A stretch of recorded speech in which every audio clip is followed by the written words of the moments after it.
Dear students, we are going to start heating effect of electric current.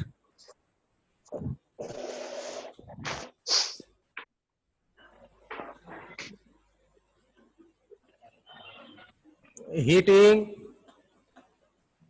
effect of electric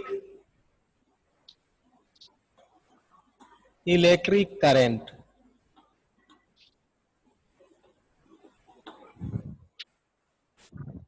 Heating effect of electric current. This is the first topic. Heating effect of electric current. The production of heat due to flow of electric current in the conductor is called the heating effect of electric current. Again, the production of heat due to flow of electric current in the conductor is called the heating effect of electric current. This is the definition.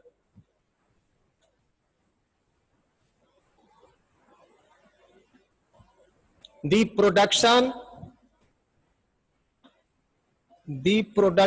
of heat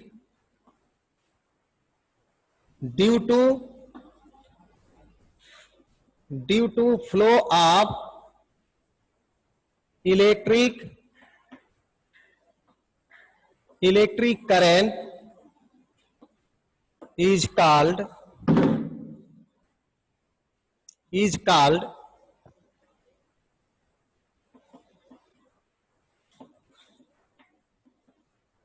heating effect of electric current.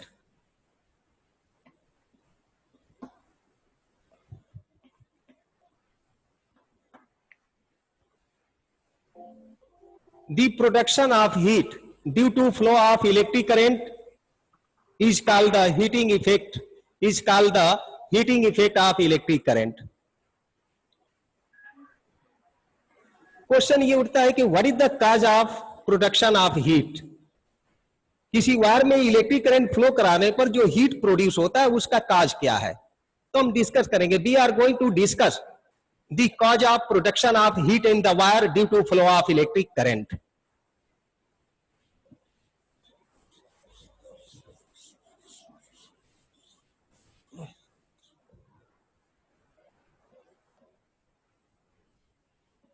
Cause of heat.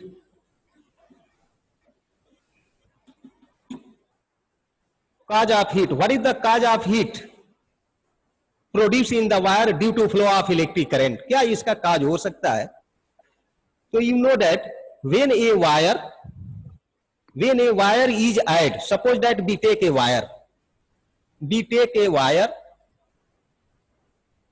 add this wire to cell and key, then you know that potential difference is developed between the end of wire and electric current is flow. We take a wire whose resistance is capital R.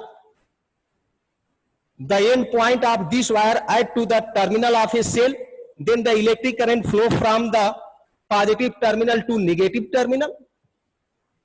When the electric current flow means electron move in the wire negative to positive, and when electron move from negative to positive accelerate, then continuous collide the atoms, and in this way the energy of electron transfer to the atoms, and due to take the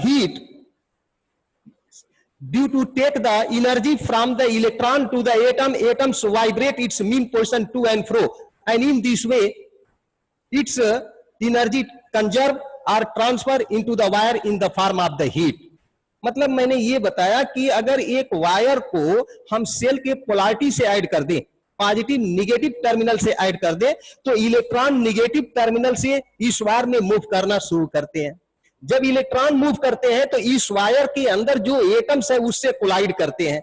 जब collide करते हैं तो उस electron जो है collide करते समय अपनी एनर्जी एटम को ट्रांसफर कर देता है, और वो एटम्स उस एनर्जी को लेकर अपने मीन पोजीशन के टू एंड फ्रो वाइब्रेट करना शुरू करता है.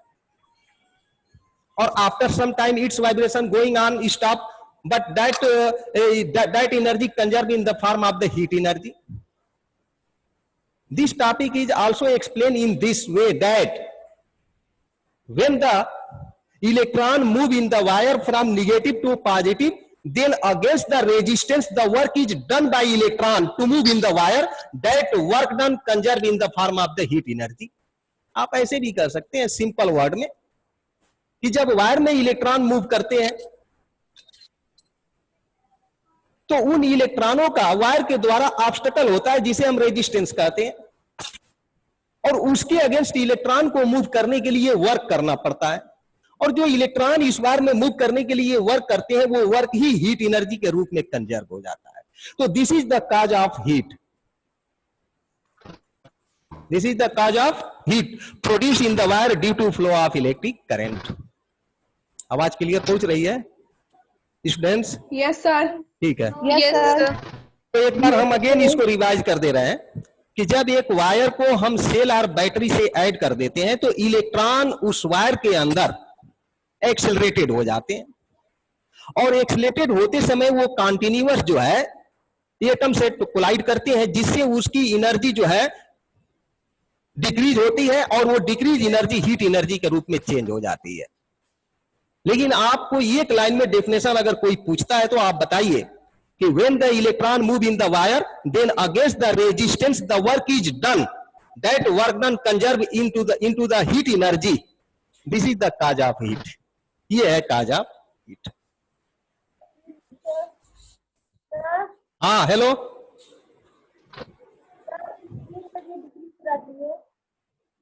अगेन बोलो, आवाज साफ नहीं आ रही है.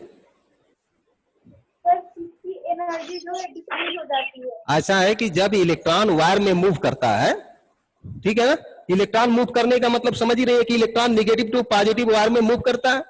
जब इलेक्ट्रॉन मूव करता है तो कंटिन्यूअस उस वायर का जो एटम्स है ऑब्स्टेकल करता है, जिस ऑब्स्टेकल को पहले ही आपको बताया गया रेजिस्टेंस कहते हैं.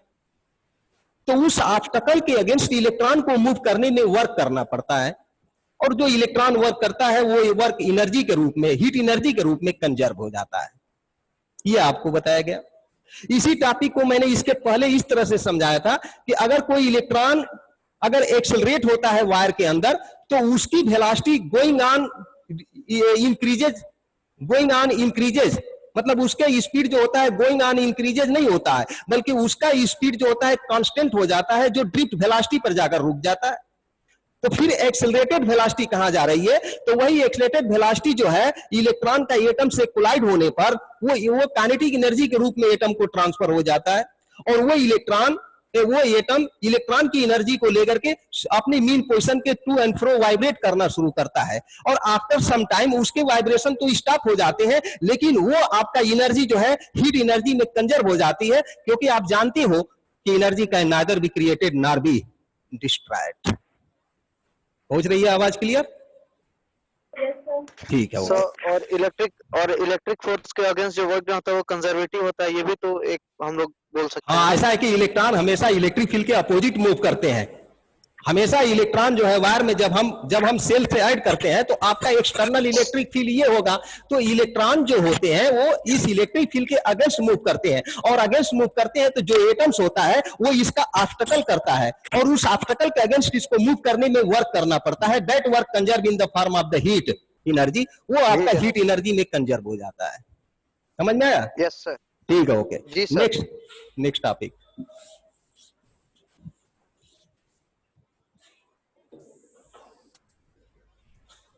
Electric energy. Electric energy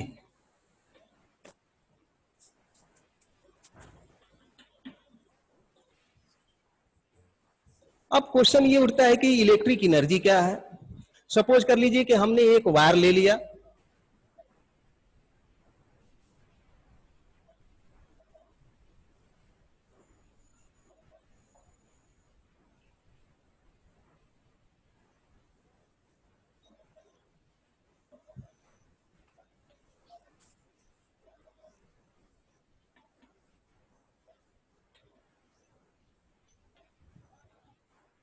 we take a wire of resistance R, both ends of wire add to the positive and negative terminal of the cell, and also we add a key in the circuit. If the key is put on into the circuit, then electric current flow from positive to negative. With the help of the diagram, you can confirm that the electric current flow from negative to positive to negative in the wire whose resistance is capital R and the potential difference between the wire is capital V. Question ये उठता है कि electrical energy है क्या। अब आप बताइए कि इस वायर को जब हम इस सेल से ऐड करते हैं तो electron negative to positive move करते हैं। अगर हम इस सेल को यहां से रिमूव कर दें तो भी इस वायर में इलेक्ट्रॉन कंटिन्यूअस मूव करते हैं, जिनका नाम फ्री इलेक्ट्रॉन्स रखा गया, लेकिन वो जिगजैग मूव करते हैं, रैंडम मोशन करते हैं, इलेक्ट्रिक करंट जीरो होता है। लेकिन जब इस वायर को हम सेल के पोलैरिटी से ऐड करते हैं, पॉजिटिव एंड नेगेटिव टर्मिनल से ऐड करते हैं, तो इस सेल के अंदर एनर्जी स्टोर्ड है और वह एनर्जी सेल जो है डिस्ट्रॉय करती है, और उस एनर्जी डिस्ट्रॉय होने की वजह से all electron migrate from negative to positive into the particle direction. After that the electric current flow from positive to negative. इसका मतलब कि इलेक्ट्रिक एनर्जी क्या है, तो the energy of the cell, या ये आप कह सकते हैं कि to maintain the electric current into the circuit, the energy loss by the cell, that loss energy by the cell to continuous maintain the electric current into the circuit is called the electric energy. आप इसको फिर से समझ लो कि cell को circuit के अंदर continuous electric current को फ्लो कराने के लिए एनर्जी को लॉस करना पड़ता है, और जो ये सेल एनर्जी लॉस करती है उसी को हम कहते हैं इलेक्ट्रिक एनर्जी। तो to maintain the continuous flow of electric current into the wire, the energy destroyed by the cell is called the electric energy. Energy क्यों लॉस करता है? हाँ, अगेन एनर्जी क्यों लॉस करना पड़ता है? अच्छा, ये बताइए कि एनर्जी लॉस का मतलब कि ये खत्म थोड़ा नहीं, energy can neither be created nor be destroyed. उसी एनर्जी को लेकर के इलेक्ट्रॉन क्या करते हैं, मूव करते हैं। यहां से सेल के अंदर एनर्जी है और वह एनर्जी सेल जो है इन इलेक्ट्रॉनों को ट्रांसफर कर देती है, जिससे इलेक्ट्रॉन इस वायर के अंदर एक पर्टिकुलर डायरेक्शन में मूव करना शुरू करते हैं। और जब इलेक्ट्रॉन पर्टिकुलर डायरेक्शंस में मूव करते हैं तभी electric current positive to negative flow होता है। तो सेल ने अपनी एनर्जी को खर्च कर रही है, किस लिए, इलेक्ट्रॉनों को एक पर्टिकुलर डायरेक्शंस में मूव करने के लिए। तो the energy given to the cell by which the electron move from negative to positive into the particular direction, after that the electric current flow from positive to negative, that energy given by the cell to the electron is called the electrical energy। अगर cell electrical energy अपने अंदर जो energy stored है, अगर उस energy को cell न दे तो फिर इलेक्ट्रॉन पर्टिकुलर डायरेक्शंस में मूव नहीं करेंगे, और जब इलेक्ट्रॉन पर्टिकुलर डायरेक्शंस में मूव नहीं करेंगे तो इलेक्ट्रिक करंट का फ्लो नहीं होगा। आवाज पहुंच रही है, क्लियर? Hello, yes sir. अब बोलो, हमने आपको बताया, वो डाउट कंफर्म हुआ? Yes sir. अगर हम सेल को न लगाएं तो भी वायर में इलेक्ट्रॉन मूव कर रहे हैं, लेकिन करंट का फ्लो नहीं हो रहा। करंट का फ्लो कब हो रहा है, जब हम सेल से ऐड करते हैं वायर को। तो सेल के अंदर एनर्जी है, वो आपका एनर्जी स्टोर है। अब सेल क्या करता है कि वो एनर्जी जो है उस एनर्जी को खर्च करना शुरू करता है, किस लिए, इलेक्ट्रॉन को पर्टिकुलर डायरेक्शंस में मूव कराने के लिए। तो जो आपका ये सेल एनर्जी जो खर्च कर रही है वही आपका इलेक्ट्रिकल एनर्जी में क्या हो रहा, कन्वर्ट हो रहा, क्योंकि आप जानते हो कि energy can neither be created nor be destroyed. तो ये सेल ने अपनी एनर्जी को जब डिस्ट्रॉय करना शुरू कर दिया तो क्या वो एनर्जी खर्च हो गया? नहीं, उस एनर्जी का फॉर्मेशन हो गया, वो एनर्जी दूसरे फॉर्म में चेंज हो गई। समझ में आया? तो ये स्टेप था आपका इलेक्ट्रिक एनर्जी का। अब आइए इसका फॉर्मूला हम डिराइव कर देते हैं। सपोज दैट कि कितने इलेक्ट्रॉन्स इस सर्किट में मूव कर रहे हैं जिसे इलेक्ट्रिक करंट आई फ्लो कर रहा है। तो हम कह सकते हैं कि charge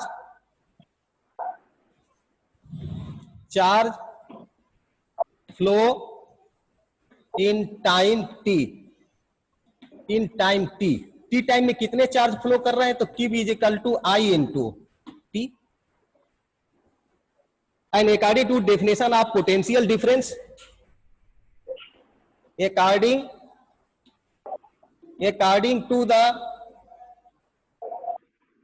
definition of potential difference, you know that V is equal to W upon Q, W is equal to V into Q, and you know that Q is equal to IT, then W is equal to V multiply I multiply T. So we can get the formula of the work done. W is equal to VIT.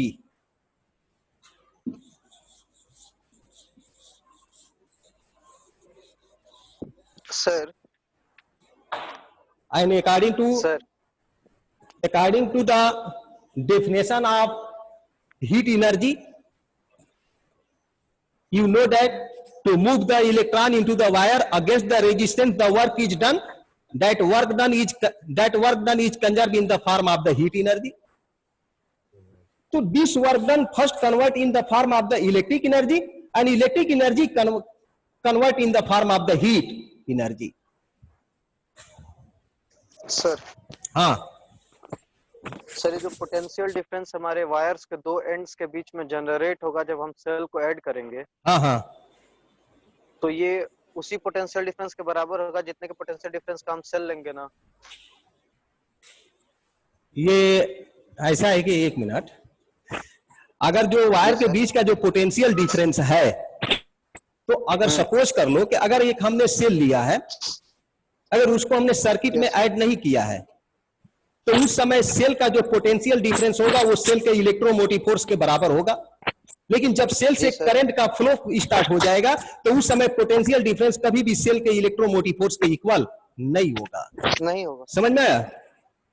इसका मतलब जो हमने figure बनाया था ये भी दिखाया, अब कह रहे हैं कि V और E बराबर होगा, तो V और E दोनों को बराबर कर सकते हैं, यानी सेल के इलेक्ट्रोमोटिव फोर्स जो होगा वो पोटेंशियल डिफरेंस के इक्वल तभी हो सकता है जब सेल से करंट का फ्लो नहीं होगा तब, यानी सर्किट में करंट का फ्लो नहीं होगा तब। लेकिन करंट का फ्लो हो रहा है तो never potential difference is equal to the electromotive force of the cell. Electromotive force, हाँ, yes.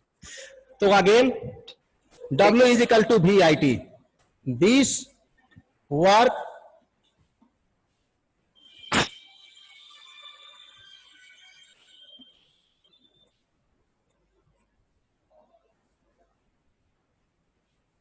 this work is the electrical energy। तो इस तरह से ये W आपका इलेक्ट्रिकल एनर्जी में कन्वर्ट हो गया। E is equal to VIT, first formula. Second, according to Ohm's law you know that R is equal to V upon I, so V is equal to R into I. We can get the value of V. The E is equal to I square RT.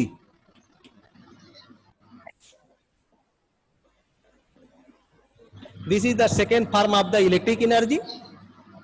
Again, I is equal to V upon R. We can get I is equal to V upon R. Then the equation becomes E is equal to V square T upon R. You can get, we get the three formula: E is equal to VIT, E is equal to I square RT, and E is equal to V square T upon R. So this is the three formula to find the electrical energy due to flow of electric current in the wire. Initially मैंने आपको define किया था heating effect of electric current, and heating effect of electric current means क्या कि when the electron move into the wire then against the resistance the work is done, that work done conserve in the form of the heat energy. तो that energy conserve in the form of the heat energy. It means E is equal to H. E is equal to H. So first formula E is equal to H. Yani this formula is conserved in the form of the heat energy. तो so electric energy का 3 formula, तो so heat energy का भी 3 formula हो गया। तो अगर heat energy आपको निकालना होगा तो भी ये फार्मूला यूज करेंगे, इलेक्ट्रिक एनर्जी निकालना है तो भी आप ये फार्मूला यूज करेंगे। अब क्वेश्चन ये उठता है कि इलेक्ट्रिक एनर्जी है तो उसका यूनिट आप जूल लिखेंगे। अगर इलेक्ट्रिकल एनर्जी अगर हीट एनर्जी में कंजर्व हो जा रही है तो आप कहोगे तो हीट एनर्जी का यूनिट तो हम जूल भी लिख सकते हैं, तो आप जूल भी लिख सकते हो और हीट एनर्जी का यूनिट आप कैलोरी भी आप लिख सकते हैं। समझ में आया? क्योंकि हीट का स्पेशली यूनिट कैलोरी के रूप में ले जाते हैं। तो अगर आपको इलेक्ट्रिक एनर्जी को हीट एनर्जी में अगर कंजर्व करा रहे हैं और आपका न्यूमेरिकल प्रॉब्लम कैलोरी के रूप में जा रहा है तो आप सीधे जो है joules law of the heating effect का आप फार्मूला अप्लाई करेंगे। आपको बताया गया था कि 1 calorie is equal to 4.2 joule. तो इस फार्मूले से जितना भी आप हीट एनर्जी निकालेंगे वो सब जूल में आएगा। उस जूल को अगर कैलोरी में चेंज करना होगा तो आप सीधे 4.2 से डिवाइड करेंगे, यानी 1 joule is equal to 1/4.2 calorie. तो इलेक्ट्रिक एनर्जी निकालना है तो इस फार्मूले का यूज करेंगे जो डायरेक्ट आंसर जूल में निकलेगा। अगर इलेक्ट्रिक एनर्जी को हीट एनर्जी में ट्रांसफर करना है, आपको हीट एनर्जी निकालना है तो फार्मूला यही होगा। इन सभी फार्मूलों में आप 4.2 से डिवाइड कर देंगे आप, तो डायरेक्ट आपका जो है वो हीट एनर्जी कैलोरी के रूप में कन्वर्ट हो जाएगा। तो in this way we have explain heating effect of electric current, electric energy and heat energy.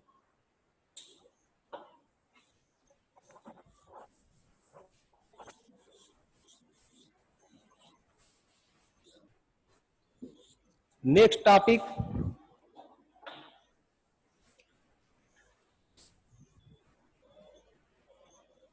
Electric power. Electric power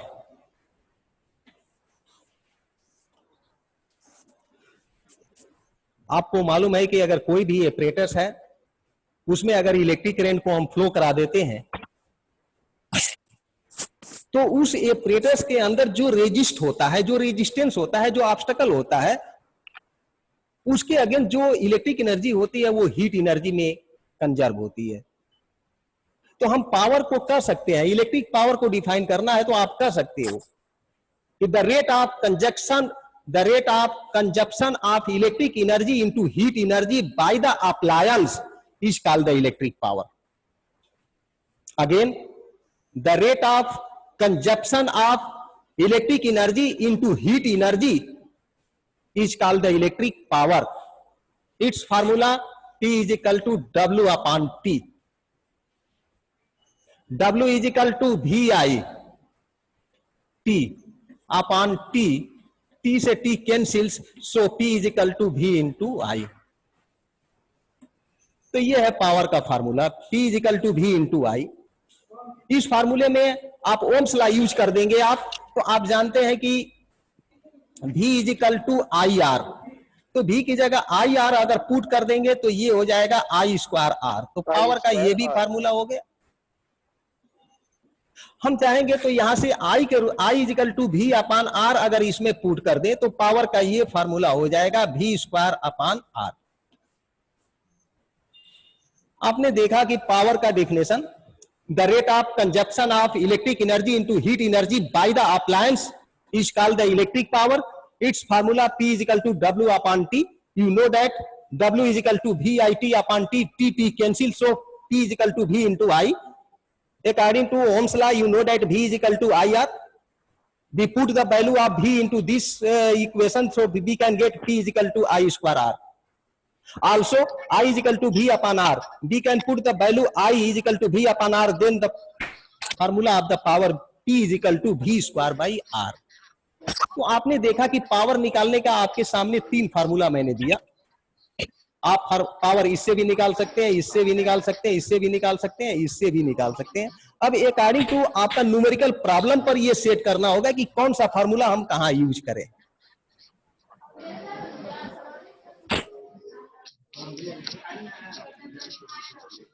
अब आता है कि what is the unit of power. Unit of power, तो अभी आपने देखा कि P is equal to W upon T, this is the formula of the power. so its unit joule per second. The unit of work is joule and the unit of time. So the unit of power joule per second, and joule per second is called the watt. Joule per second is called the watt. It means the unit of power is watt. Other unit of power. Other unit of power. 1 kilowatt, 10 के power 3 watt. 1 megawatt, 10 के power 6 watt. And 1 HP. HP means horsepower, 746 watt. HP means होता है horsepower. 1 horsepower. The value of 1 horsepower is equal to 746 watt. So this is the unit of the electric power.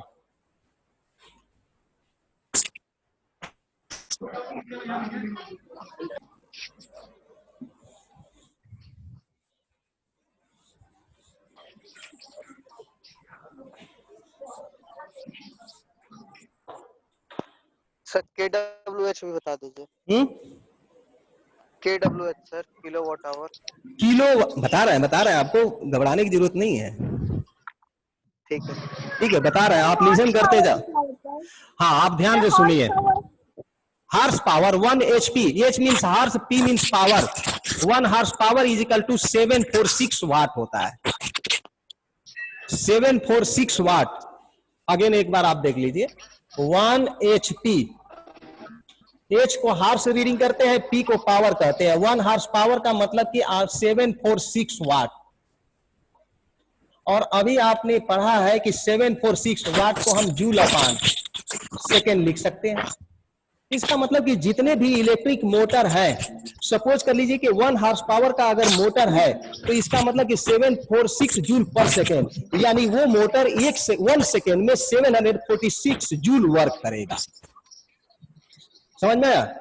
एक motor जिसका power अगर 1 horse power है, वो motor 1 second में 746 joule work करने की कैपेसिटी रखता है। इसको हम कहते हैं horse power.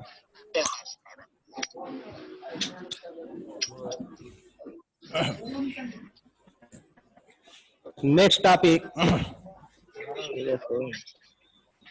Commercial unit of electric energy.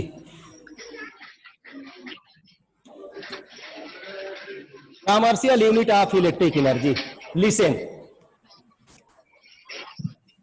जो इलेक्ट्रिक एनर्जी हम घरों में खर्च करते हैं, इंडस्ट्री में खर्च करते हैं, उस इलेक्ट्रिक एनर्जी का रेंट लेने के लिए एक यूनिट बनाया गया, जिस यूनिट का नाम रखा गया board of trade unit.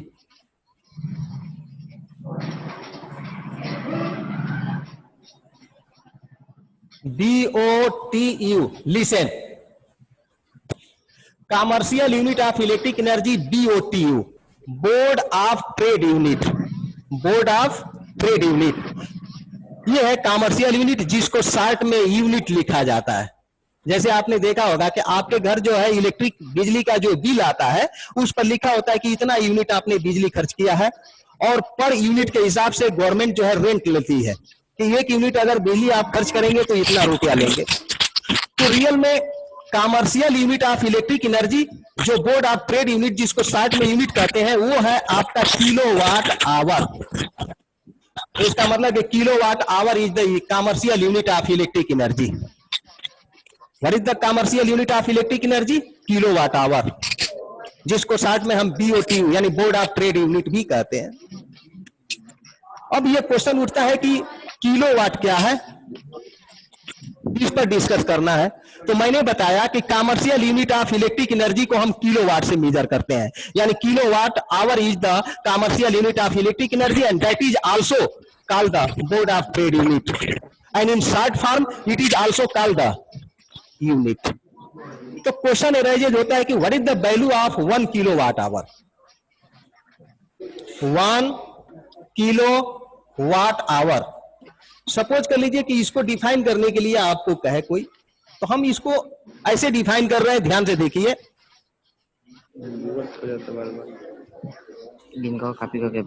Kilowatt, kilowatt power का यूनिट है, आवर टाइम का यूनिट है। सपोज कर लीजिए कि कोई अप्लायंस, लिसन, कोई अप्लायंस, आवाज आ रही है, लिसन, कोई अप्लायंस जिसका पावर 1 किलोवाट हो, वो अप्लायंस अगर 1 आवर के लिए वर्क करा दिया जाए तो वो अप्लायंस जितना एनर्जी कंज्यूम करता है उस कंज्यूम एनर्जी को हम 1 किलोवाट आवर कहते हैं। अगेन हम डिफाइन कर रहे हैं, listen, an appliance of power 1 kilowatt work for 1 hour, then consume energy by the appliance is called the 1 kilowatt hour. Hello, excuse me sir. हाँ सर, 2 लोगों के माइक से आवाज आ रहा है, उन लोगों को बोलिए बंद करने के लिए। अपना आप लोग जो है माइक बंद कर दीजिए। Listen, an appliance of power 1 kilowatt work for 1 hour, then consume energy by the appliance is called the 1 kilowatt hour. आप दूसरे लैंग्वेज में सुन लो कि कोई अप्लायंस है जिसका पावर 1 किलोवाट है, अगर उस अप्लायंस को 1 आवर के लिए वर्क करा दिया जाए तो वो अप्लायंस जितना इलेक्ट्रिक एनर्जी कंज्यूम करता है उसी को हम 1 किलोवाट आवर कहते हैं। तो 1 kilowatt hour is the electric energy consume by an appliance of power 1 kilowatt work for 1 hour is called the 1 kilowatt hour. And the value of 1 kilowatt hour, 1 kilowatt means hour means 1 kilowatt multiply 1 hour, and 1 kilowatt is equal to 1000 watt, and 1 hour is equal to 3600 second. 1 hour watt means joule upon second, multiply 3600 second, second से second cancel. After multiply you can get itna joule. Listen, this number is the bigger number. So in physics, if the bigger number then that number is written in the form of the 10 के power. मतलब हम bigger number को 10 के power के रूप में लिखते हैं जब बहुत बड़ी नंबर होने लगती है। It means 1 kilowatt hour is equal to 3.6 into 10 के power 6 joule. This is the value of 1 kilowatt hour, and 1 kilowatt hour is the commercial unit of electric energy. Hello, hello. Yes sir, yes आवाज पहुंच रही है ना? Yes sir. हाँ, तो आप देख लो 1 किलोवाट आवर का वैल्यू कितना होगा, तो 1 kilowatt hour is equal to 3.6 into 10 के पावर 6 जूल। ये है आपका 1 किलोवाट आवर।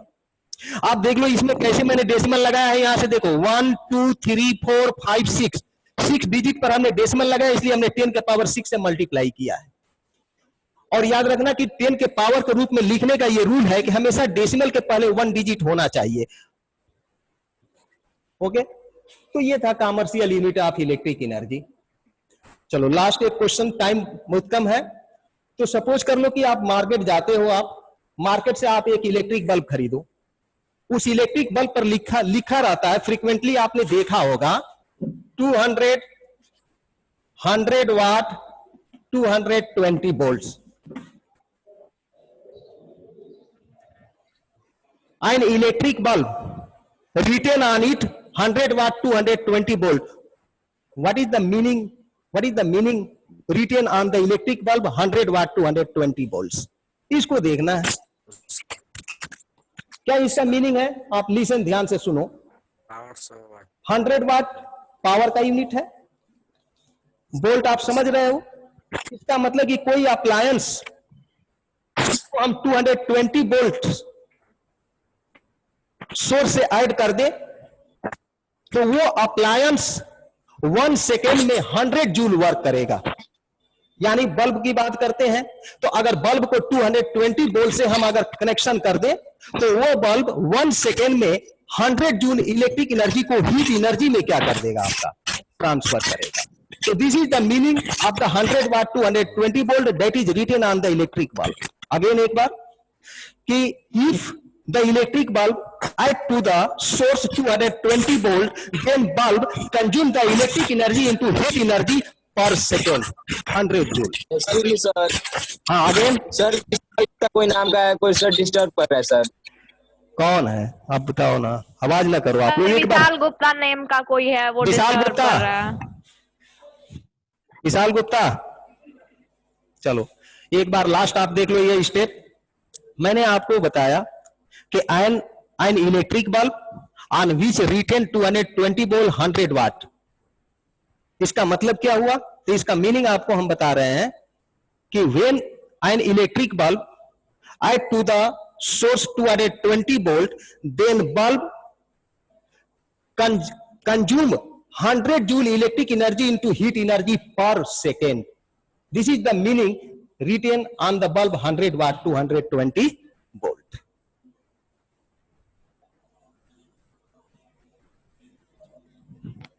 हाँ हेलो। Yes sir. हाँ अब देखो, अब टाइम तो नहीं है, अब नेक्स्ट टॉपिक हमको शुरू करना है कॉम्बिनेशन ऑफ सवाल रजिस्टर। करा दीजिए। कॉम्बिनेशन ऑफ रजिस्टर आपको बताना है, तो अब वो टॉपिक आपको नेक्स्ट स्टार्ट करेंगे। यानी नेक्स्ट आपका टॉपिक होगा combination of register in series combination, in parallel combination, in mix combination. Okay ठीक है। सर क्वेश्चंस करा दीजिए। हाँ याद इसका क्वेश्चन न्यूमेरिकल प्रॉब्लम। तो न्यूमेरिकल जब आपका मतलब चैप्टर जिस दिन एंड हो जाएगा उस दिन से कंटिन्यू आपको न्यूमेरिकल सॉल्व कराएंगे, ठीक है? अच्छा ठीक है सर। हाँ पहले चैप्टर को दी एंड करते हैं, उसके बाद आपको जो है न्यूमेरिकल्स कंटिन्यू जो है आपको 1 वीक कंटिन्यू न्यूमेरिकल्स आपको सॉल्व कराते हैं, ठीक है? Okay thanks. ठीक है सर, थैंक यू।